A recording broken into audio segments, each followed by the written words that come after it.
All right, all set. Thank you. Hello, everyone. Welcome. This is the Transformative Vertical Flight Working Group Public Services Meeting number 94. Today is the Thursday, January 23rd, 2025. Today we have a couple of topics we'd like to cover. The first one, obviously, we start the general opening discussions agenda and coming meetings, of course. But the two main topics we'd like to cover, one is the white paper, the possibility of talking about the eVTOL for wildfire management and response. And Dr. Marilena Pavel, our co-lead on this working group, and I will engage in that discussion, and definitely, like everybody online and following, give us input and with open discussion here. And the second half of the meeting, we'd like to talk about a topic called the Beyond Aviation, Embedded Gaming, Artificial Intelligence, Training, and Recruitment for the advanced air mobility industry. We'll get into that after the first part of discussion. Now, let me go ahead as normal, bring to everybody's attention to some of the forthcoming meeting. A big one on the left-hand upper corner is our Transformative Vertical Flight 2025. It's going to be in Phoenix, Arizona, February 4th and 6th. I know Michael definitely has to be there. I will be there, and I'd like to know if anybody else will be there, and I'd love to see you guys there with not only for the conference, but a in-person meeting and discussions about working group as well. So if anyone hasn't made arrangement or register, please do so. Personal past experience, this is a info-packed conference and symposium. A lot of interesting topic and a lot of good people in the industry that you may want to engage with. So that's this meeting definitely worthwhile to attend. And of course, we do have the 2025 handling quality technical meetings ongoing right now. This is second day, so just mention it. If you're not there already, I guess you're not attending that meeting. Now, also interesting, March 5th to 6th is the Digital Information Platform meeting organized by NASA at NASA Ames Research Center. That could be of significant interest because that can have a meaningful discussion about the effort that NASA put forth, which can be critical of enabling the AAM use cases, not just air taxi, but also public service operations and so on. And of course, March 10th to 13th, it's a Verticon. This is new name. It used to call it the Helicopter Association International's Heli Expo. The new name is called Verticon. It's going to be in Dallas this time. I may or may not attend, but could be an interesting one. And of course, we also have the March 13th to 14th in Charlotte, North Carolina, is the third annual H2 Aero Symposium. Yeah, actually, Johnny, I'm sorry. That's actually last year's of 2024. I just posted the information in the chat, so it'll be in April back in Long Beach where it's been before. And we've got a really good program this year. So if you're interested at all in hydrogen, you should see if you can make it to there. Oh, okay. It's in Long Beach. All right. So this year, so is it April? Yeah, I put the information in the chat. You've got the banner from last year's event where we co-located it with SAE. I'm glad you're online. Thank you. But the URL is still the same. Okay, good deal.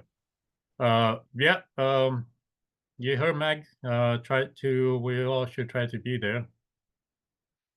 Now, shifting gear, talk about what's going on. I think pretty much everybody watched the news. Horrible situation. Cal Fire, I think it started January 7th. It's still ongoing. We're not done yet. You can see the list on the lower left-hand corner that each major fire, they have a name. The two largest ones is on top in Los Angeles area, 23,000 and 14,000 acre burn. And the one in newer one in Los Angeles Ventura area, also 10-acre burn and so on. So far, as of this morning, we got almost 38,000 total emergency responses and 255 wildfires, large and small, and altogether over 50,000 acres burned, 28 fatalities so far, unfortunately. And the number of the structure destroyed jumped a big time just from yesterday to today. Now it's over 16,000 structure burned, destroyed.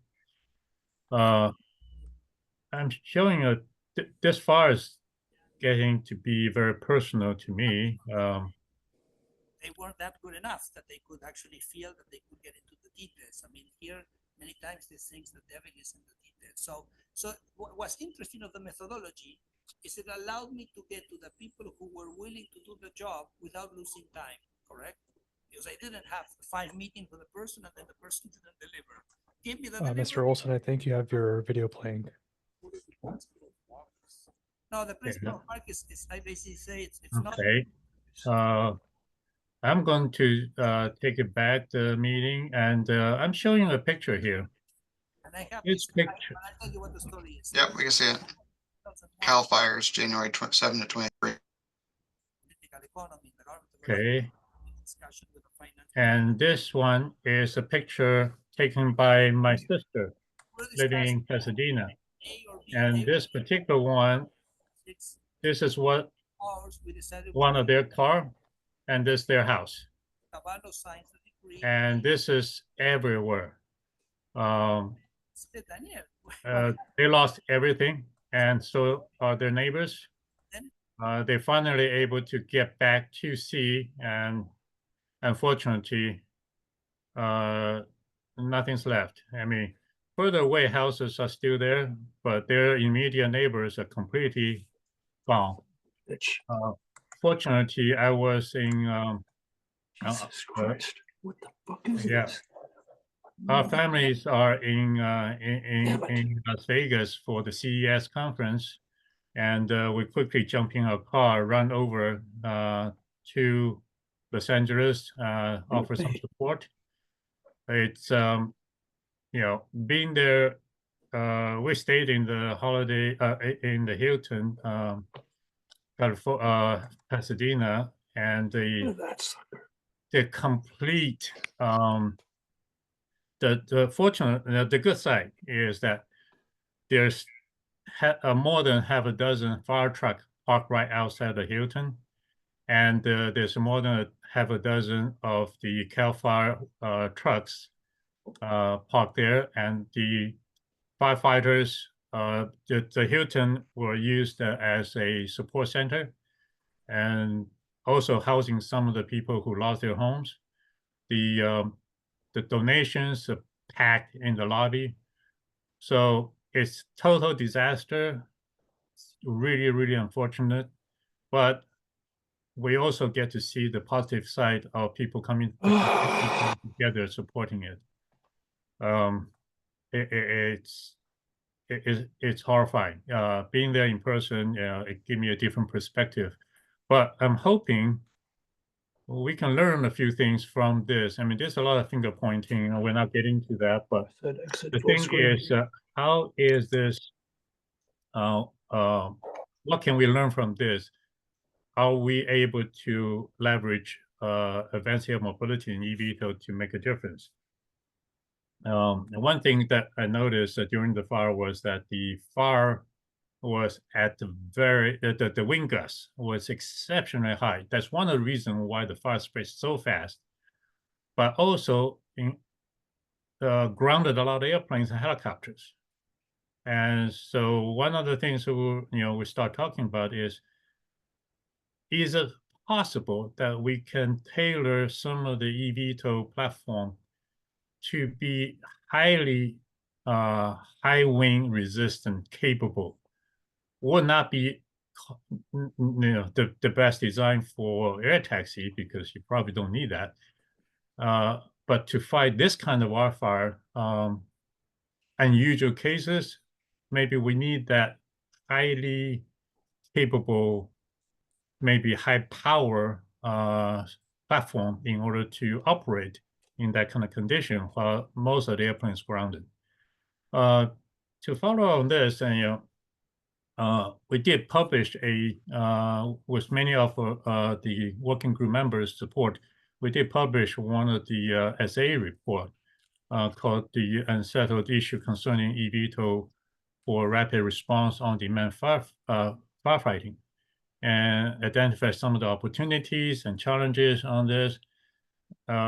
Going through the CAL file this time, I think we can probably kind of go back, say, okay, some of the things that we said in the report are still valid, and others may need to be revised and updated and enhanced. Now, I'm going to turn this discussion to Marilena.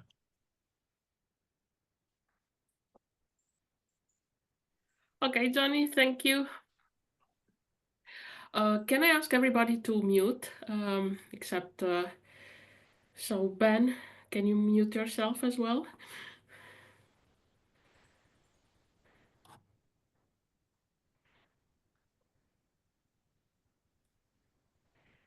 Okay, so I prepared one slide actually, and the slide is related to our possible white paper. You know that we are planning to think of a white paper from 2024, so from July. So I've been thinking, okay, what would be an interesting subject for a white paper, for a new white paper, and what would be the case. And then now 2025 just started, and it was this wildfires in California. And then I called Johnny and I said, okay, Johnny, let's have a meeting and let's try to see if this would be a nice case, as the subject is very actual, and actually we need to do something related to this. I have one video, but I cannot share it from the PowerPoint. So I do not know. Johnny, can you go online and put this video? No, the video, the link there. Oops, okay. Let me So get if you that. go up, there is the link. I send you the link by email.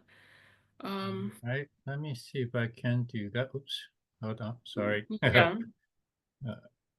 Right now, I was not able to get to my email because in the Zoom meeting while I'm sharing screen, I'm kind of stuck with this presentation mode. Okay. Okay. No, that's Copy and paste that link. Actually, looks like there's two links there. yeah. Yeah, I see the This is link, but actually, I cannot activate them.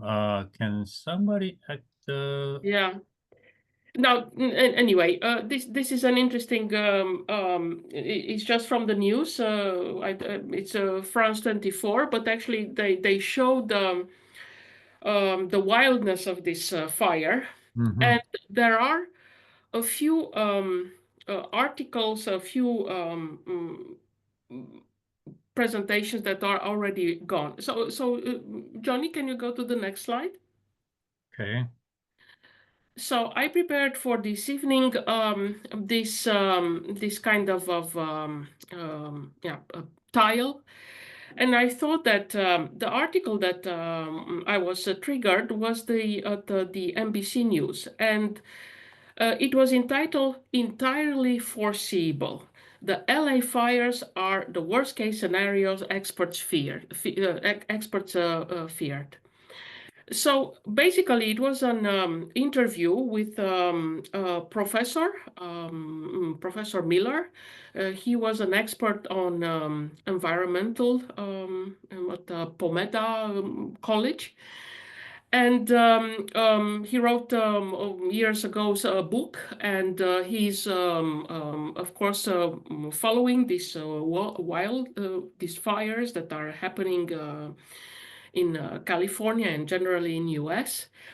And he was claiming, okay, this was entirely foreseeable. But what happened in this year is that it was at a much larger, it was worse than everybody thought. And in 2019, there were also very wildfires, and there is already a report that you can download, and then you see the whole area of measures that they have imposed in fighting the fires. And I thought that for us it would be interesting to concentrate particularly on this firefighting and see if we can do something in this new mobility. And I thought that we can try to talk, and first we need to talk usually on prevention, because there is a lot done on preventing. And if you are reading, you can see that the artificial intelligence has already playing a role in wildfire risk prevention. There are already all kinds of artificial intelligence machines which are trying to see where the fires are. They are collecting data and they are trying to predict. But the first prevention that this professor was claiming was that the fire happened mostly because there were people in the area where actually they shouldn't have lived. So there is another article 1 week ago, which was LA shouldn't rebuild the same way again. So it was okay, be careful, because if you're doing the same thing, probably in the future, there will be the same. Now, another trigger of the prevention was, of course, Santa Ana winds. And I was reading that the Santa Ana actually did not change with the climate. So actually, Santa Ana has been always, so it is 40 to 60 miles with gusts of 100 miles. And with 1 hour in uninterrupted. But all our aircraft are grounded from 40 miles per hour winds. So basically, if we want to tackle this fire, we should have something which is very gust responsive. Then there is another point. The crowd's behavior in emergencies is very different. And here you see the human factors, and that happened as well now in LA fires, that the behavior that the people had was very different in cases of emergencies. And there is also a whole area of human factors. There are the insurance cases, which probably they will change, and there are forecasts. So I thought, okay, one area of the white paper should be on prevention. And if we have a good prevention, of course, there is the other part of logistics. If a fire happens, what can we do? Now, the logistics is that I understood that basically 2/3 of the money that are spending for for firefighting, 2/3 of them is all on logistics. So in an emergency, every second counts. So basically, we have the wildfire fighting. They have a lot of ways of preventing this. Now, the key fire fighting tactics in extreme conditions are two. First, there is life safety, and there is the second one, fire front following. So here, there are already AI employed tools in order to see where the fire front is following. Then in this fire fighting, there were not enough fighters to handle the situation given the weather conditions. So basically, it was so wild that there was not enough capacity. Now, we have at the moment the Go Aero competition, and the Go Aero, they had 3 missions, and some of them, can be quite related as well to this firefighting and problems that we have. And I put here as well the Iridium, the drone operations, which is also last year they came with an interesting white paper, so probably we can include it as well. And I put here as well some other solutions that people would be interested to present in the white paper, and we can try to put this kind of white paper and see what we can do in the future in order to help in this kind of extreme firefightings. So that's what I had. This is my presentation basically, and yeah, I don't know if there are some discussions. Yeah, thank you, Dr. Pavel. I think you hit many of the key points right there. I mean, of course, one of the things that I read on the news is that one of the airplane was considered very effective was the CL-415 fire bomber. You know, they can skim the surface of the ocean or sea in the bay and pick up waters in 10 seconds or something. Rapid turnarounds and so on. So that's probably not the, but unfortunately they had to come from Canada, and that's it's kind of strange situation. And of course, we have even bigger, you know, DC-10s and 747 fire bomber, but we are definitely not going to replace any of this kind of capability. But I think I am 100% agree with what you're saying. The prevention is the key. One possibility perhaps is early detection and suppression. In other words, before the fire become the super fire scenario, if we can slow it down, even, you know, if the fire just started, we can slow it down. That may significantly alter the differences. Yeah, because eVTOL so far, the platform we're seeing are not huge, so they're not going to be carrying, you know, hundreds of tons of water. That's not going to happen. But we can take advantage of the eVTOL's availability, distribute units available everywhere nearby. They can be launched quickly. No warm-up time. You flip a switch, it's up and running. While turbine engine take time to warm up and so on. So there's unique characteristics of eVTOL platform and systems that we can kind of take advantage of to not to replace the current capability, but to complement and enhance our overall capability of reducing the damage, evacuate people from, you know, last minute evacuation. People got trapped behind the fire. That means the eVTOL has to be, as you said, you know, highly gas tolerant, and also if we want to go pick up people from the, you know, behind the fire line, that need to be we probably need more than visual navigation, landing capability, be able to autonomously find safe landing space, land safely and navigate safely among heavy smoke and fires and so on. So this, I think, there's challenges for sure, but I'm also confident that there's many unique capabilities of eVTOL can make a difference. Actually, Yes. why don't we open the floor that any other thoughts and comments and suggestions?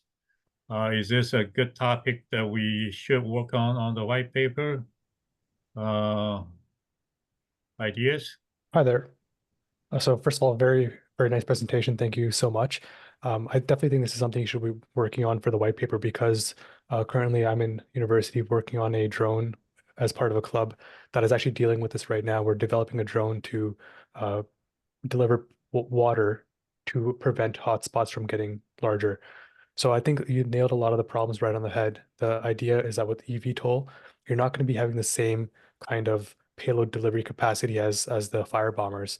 So the key really is intelligently finding hotspots. So whether that be with IR detection or visual detection, and then delivering smaller payloads of water or whatever kind of fire suppressant at the right spots. So I think you've nailed the topic right on the head. Just early detection and prevention, smaller payloads, delivered at the right spot. So that's excellent. Thank you so much. Oh, thank you. Yes. Sounds like we just found a volunteer to help out with the white paper. For sure. I'd be interested in that actually. I'll reach out to you afterwards. Oh, Okay, thank good you. deal. Thank you. Good deal. I have a thought. Maria, I've been working with the FAA on downwash and outwash testing of some of these prototype eVTOL passenger carrying aircraft. And one of the things that I've noticed is issues with thermal heating. And when we're talking about, hovering for any extended period of time in an already very hot area, I think there's going to be some challenges there. So I just want to point that out. Yeah, I read some publication of from FAA. I'm glad you're online here. That's definitely one of the person we need to discuss more in the sessions and so on. I noticed that some of the early results on the test was that the downwash actually on some of the eVTOL actually higher than helicopter and so on. That creates additional consideration or concern. Yeah, I think you got a critical. Yeah, that's obviously another concern, but in my mind, it was so windy there that was like kind of a minor issue at that point. Yeah. I just know that if you're talking about rescuing people in these really hot environments, thermal heating is an issue for these aircraft on lithium-ion batteries right now, and for any extended hovering. So I think that's just a challenge that everybody needs to be aware of in that arena. But yeah, downwash is a whole nother. Yeah. Yeah, thermal heating, absolutely. Maybe we need a cryogenic power system, whatever. No, just kidding. But however, it's excellent point. I think that's critical because of the challenging environment. For one thing, many of the eVTOL doesn't hover too well compared to helicopter because the disloading and so on, the battery drains too fast. So we need to think about taking into consideration what you said. How is it practical? Can we configure or tailor design or revise design of some of the platform to be able to serve the mission we're thinking of? Excellent point. Thank you very much. Yes, thank you. Yes. Yes, I don't know if we need to think of some swarms or something that one is keeping outside. We had from Finland, and then one is going into and it goes out and then it gets information or that kind of stuff. I think there is a lot of things. I mean, we need first to collect as well data. We will be wiser, and we will become wiser and wiser now as we can collect more data. Yeah,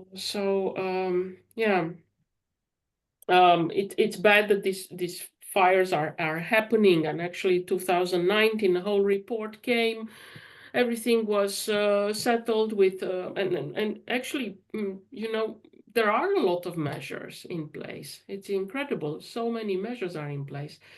But in the video that I had, they are describing like that the fire was from 3 meters square to, it was going 80 meters square. So it was just jumping from one house to another. So how can you cope with this kind of fires? Yeah. Yeah, unfortunately, that's you know, a lot of lesson will be learned from disasters, and so we definitely can be part of the effort to do more, do better. All right. Okay. So this is a heavy duty subject, so I like everyone to communicate after you know, in between our monthly meetings and so on. Let's talk, let's discuss, let's put in information, let's find additional valuable data and considerations for pros and cons and whatever, so that we can make this white paper useful and meaningful and can hopefully drive worthwhile efforts moving forward. So please, absolutely need everybody's engagement on this. Thank you in advance. With that, I'm going to move to the next topic. It's an interesting topic. Mike is very familiar with this because he helped make this happen. This is a topic talk about the beyond aviation, embedded gaming, artificial intelligence, training, and recruitment for the advanced air mobility industry. You say, what the hell is this? I mean, it's almost seemed like all kinds of different topics all piled together. In reality, what is driven behind the scene was that if we want to scale, we had multiple discussions in the past about how to scale AAM. It's not easy. And we have talent challenges, workforce challenges. We need a lot more people engaged in order to truly scale, you know, supply chain and so on. How do we scale it? So this is really try to address part of the possibility to scale the industry to the full potential we have been talking about.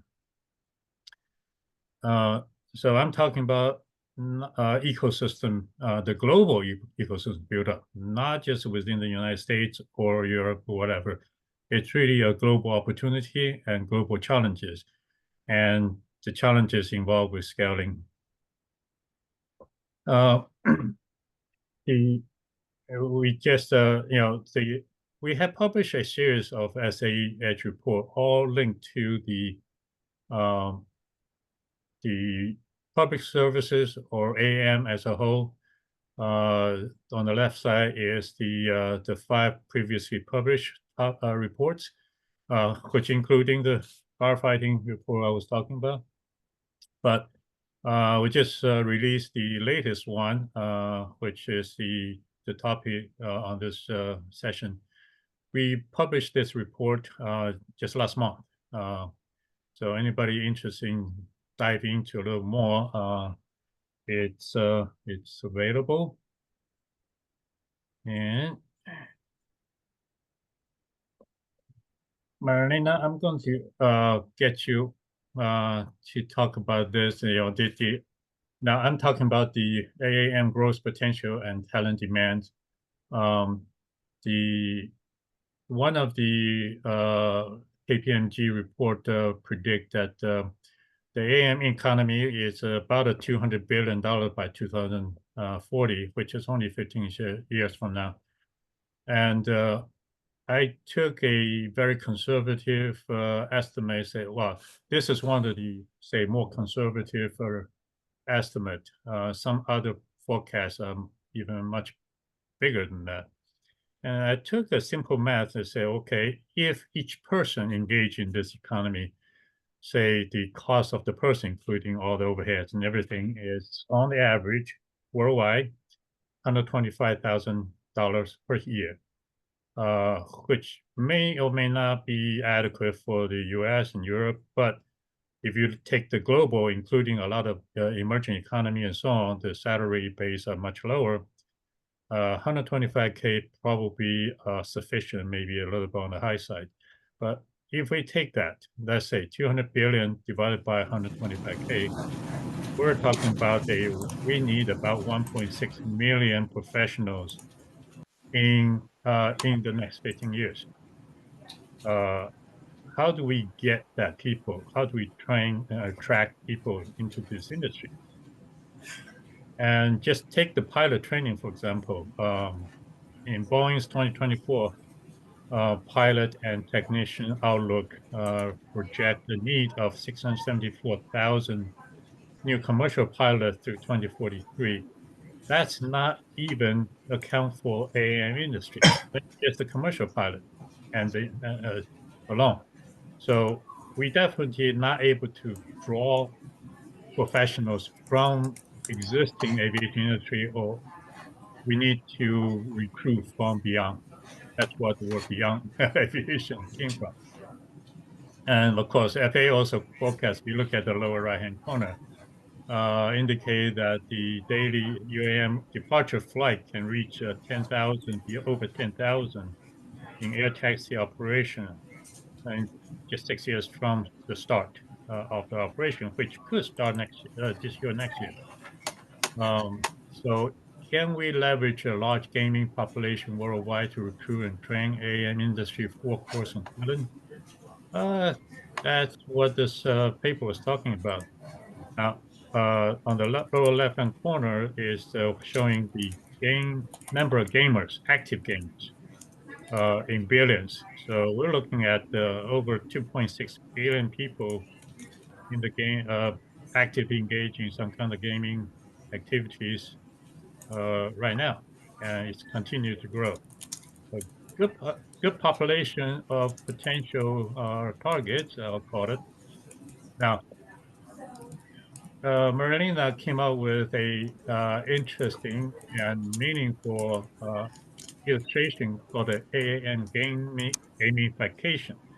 Marilena, you want to take over and explaining the diagram? Oh, phew. And no, Johnny, you can do it. Okay, all right. Basically, it went multiple levels and expand over time. And basically, you have benefit perception and build engagement and build trust. That's a benefit of leveraging this. We get people exposed, understand. Many people still don't know there's such thing as AAM, eVTOL. So, if we can embed into some of the games, people start to get to know. A lot of people get to know it, and then they may get engaging at it by simulation and the scenarios and so on. We can build from the vehicle level to the pilot and perception level, and moving to understand the legal regulatory framework and so on. Then eventually, through that, we can gain way more public acceptance because people understand what it means to the economy, to the transportation, to the time saving, to congestion reduction, perhaps, and public service benefits and so on. So I love this diagram that Marilena created. It really helped illustrate what this gamification could be. And of course, we'll talk about some of the mission-tailored platform and system development. I'm a little bit biased toward public service missions, obviously, that shown in this chart. and we can have platform that's specifically tailored for a very specific mission, like the first responder platform that shown in the first top picture by John Arrow on the emergency first medical personnel to the patient transport, all the way to medical transport, rescue operation, and so on. Of course, we could adapt system from general platform like air taxi based primary design, but we tailor it for specific public service mission.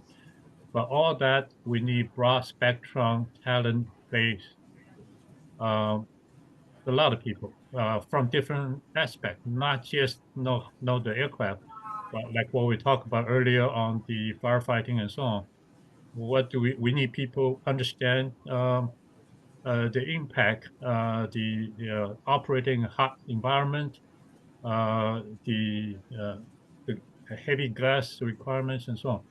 So we need people from all aspects, not just from designing airplane perspective, but from operation, from the mission requirement, and from logistic and support, maintenance, operation, and so on. So need a big pool of talents to enable it.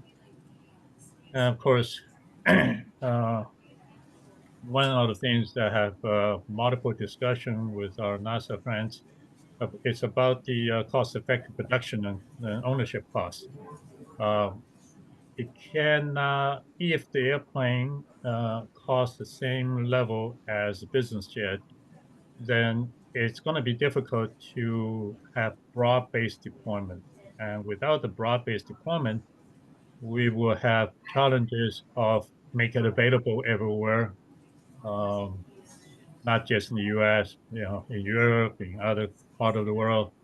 We need definitely design for producibility so that it can be produced at a much more affordable price range. And also design for efficient but cost-effective operation service maintenance costs. Some of the electric motor are very low maintenance, very good, but there are other things that still require service maintenance, operation, parts replacement, and we need to take that into consideration at the beginning of the development of a platform system. And of course, cost-effective production system, maybe initially many of the 3D printing capability can be utilized on the medium low volume production. As the technology advances, that can make a difference even on high volume. Because aircraft manufacturing still, relatively speaking, medium low volume from many technology perspective. Now, supply chain is going to be key. It's going to be different than some of the existing aviation supply chain in order to be way more affordable and so on.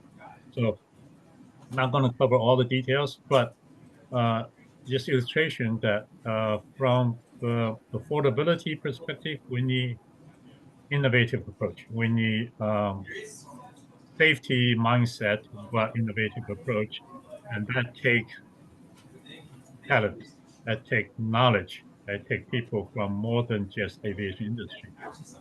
And of course, development, certification, operation, that all requires, and we talk about the pilot training, same thing, we need the affordable training. I use the Rapid flight simulator, my training device as example in the lower right-hand corner. I worked with them before. I know how much a cost-effective, not a full-blown $2-5 million simulator, even a $200,000 flight training device can make a huge difference. My apology, but can we have people not speaking turn the mic off, please? Thank you. We have some noise coming from the background. And one of the ideas we have is to have the embedded gaming training and recruitment. We all already mentioned there's a lot of people playing games. Now, some of the possibility is that we can embed some of the elements of eVTOL operations, platform, the design, build, operation, infrastructure, all aspects of it embedded in different modules in the, say, popular games, like the City Skyline. You know, it's a game that allows you to design cities, infrastructures, and whatever. Why don't we build a module in there challenging people to design a ecosystem infrastructure network for AAM? Why not, right? And then maybe the outcome is a lot of interesting ideas that we can use. But more importantly, we create people's interest, generate people's interest in this field, in this related topic, and they may become the real designer in planners for our infrastructure. That's just one example. And we can use AI user aptitude evaluation with diverse subject and elevate people with the right aptitude for certain topics that relate to the AM industry, different aspects, and get them to the high level of game playing. Guess what? And then encourage them putting the as part of the award and points awards and so on, linked to the actual AM industry players, companies, agencies, whatever. Hey, why not? You know, recruit people through their demonstrated capability and the right mentality, right capability. That's an idea. That's a possibility. And I talk about, you know, we could build in some of the game modules. So, for example, one of the game GTA, they had 24 million active users, but they already have, like, you know, plugins like a fire truck in the scenarios, the B-22s in the games, and so on. So it's almost natural to build additional elements, platform units like eVTOL in their games. People will feel natural. They're not a seem to be only a recruiting tool, but it's a fun game. We can make a fun game. We make it fun, people will play it. The City Skylines is illustrated on the right-hand side that I already mentioned. So those are examples, not the only, absolutely not the only choices that we can add modules, elements into those games, embed them in there to serve our purposes. Of course, later on, we can design complete game tailored for AM operations and industries. That may have to come a little later, and learn from, maybe start with a building module to move forward, to learn how to attract what people are interested, how to make it fun.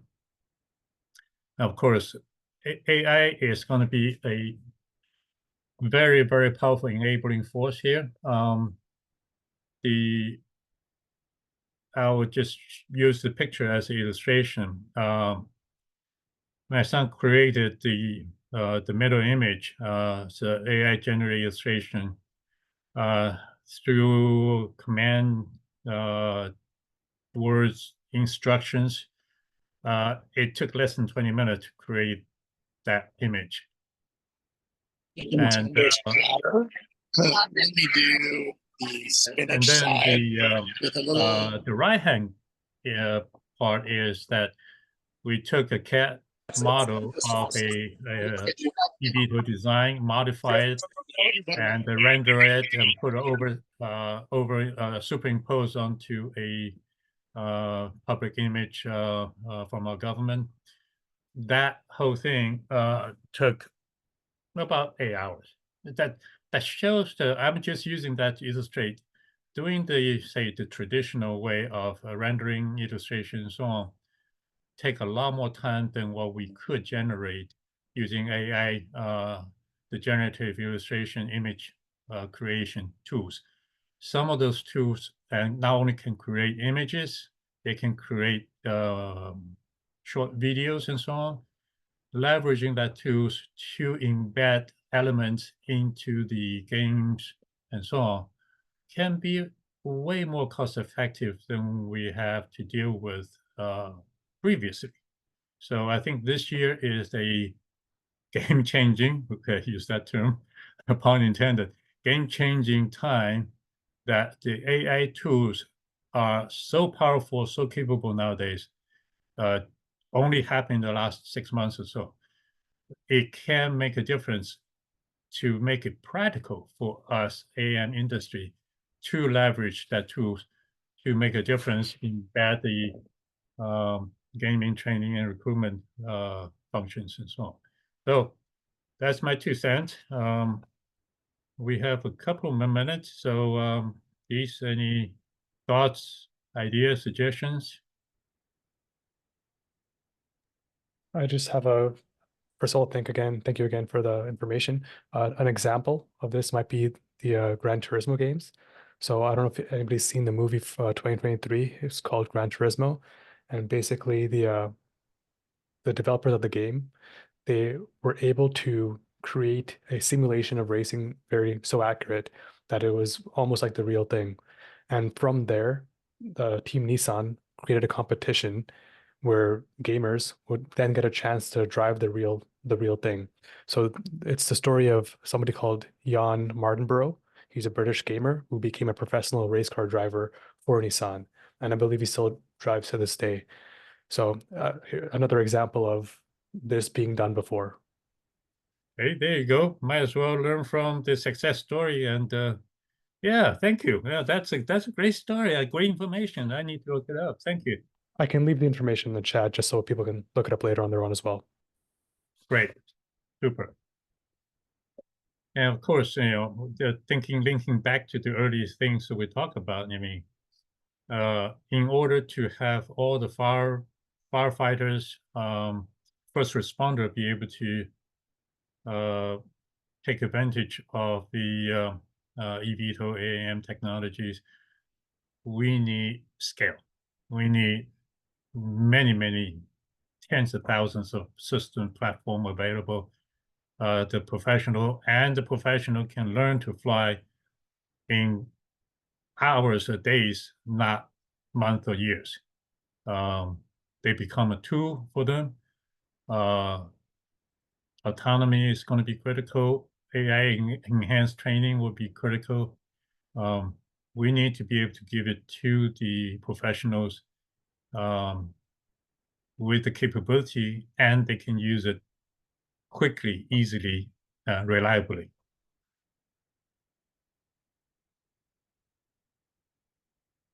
Other thoughts, suggestions?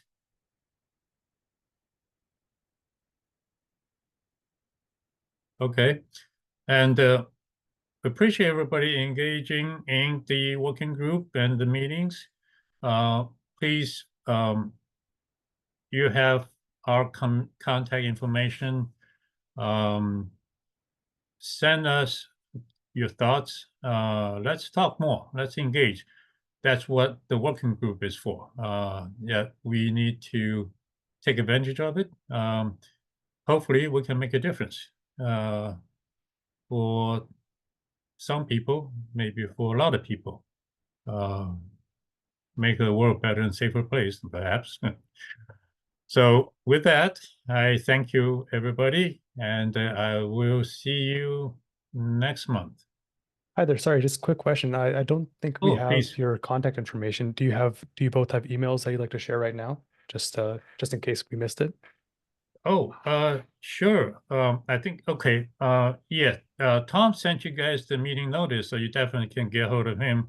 And you can get hold of me, Marilena. I can send it to you now in the. Thank you for the movie. It looks very interesting. Yes. Okay. No problem. Yeah. Thank you, because I can't see the notes. Seems to be able to type in the notes right now. So, okay. I'll tell you what. On the next meeting invite, I will, if Marilena is okay, I will send out some of our email contact information to be included, so you can always find us without help? That'd be perfect. I already got the Miss Pavel's information through the chat, and I can even reach out to her and get other contact from there. Okay. I put as well Johnny's. Yes, please do. So thank you. Oh, perfect. Thank you so much. All right. Thank you again. Thank you, everyone. I'll see you next time. Thank you. Thank you, Johnny. Thank you all. Excellent presentation. Thank you. Thank you so much. Thank you.